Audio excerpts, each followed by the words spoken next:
नमस्कार शेतकरी बांधवांनो, मी सौरभ भोसले. आपण पोल्ट्री फार्मसाठी लागणारे इक्विपमेंट्स, मशिनरी आणि आधुनिक एसी पोल्ट्री शेड उभे करतो. सुरूर गावच्या विजय पाटील यांच्या शेडचे कन्व्हर्जन ओपन पोल्ट्री शेड ते हायटेक एसी पोल्ट्री शेडमध्ये करत आहोत. यांच्या ओपन शेडची लांबी 150 फूट तर रुंदी 36 फूट आहे. यामध्ये 4300 पक्षी टाकले जायचे.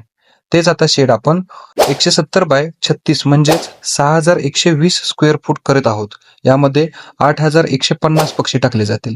तर हे शेड इसी बनवण्यासाठी डिमॉलिशिंग, कन्स्ट्रक्शन, फॅब्रिकेशन, लाइटनिंग, कलरिंग आणि अदर मटेरियल इन्स्टॉलेशन अशा पद्धतीची कामे करणार आहोत. कामाच्या पहिल्या दिवशी आपण शेडमधील बाहेरील पडदे, आतील पाण्याची टाकी, निप्पल लाईन, खाद्याची भांडी, लाईट फिटिंग, ब्रूडिंग मटेरियल असे सर्व साहित्य काढणार आहोत आणि पूर्ण शेडची साफसफाई करणार आहोत. पुढच्या रीलमध्ये अजून कोणकोणत्या पद्धतीचे शेडमध्ये चेंजेस करावे लागतील यासाठी आपण आमच्या स्टार्टेक व्हेंचर्स या पेजला फॉलो करा.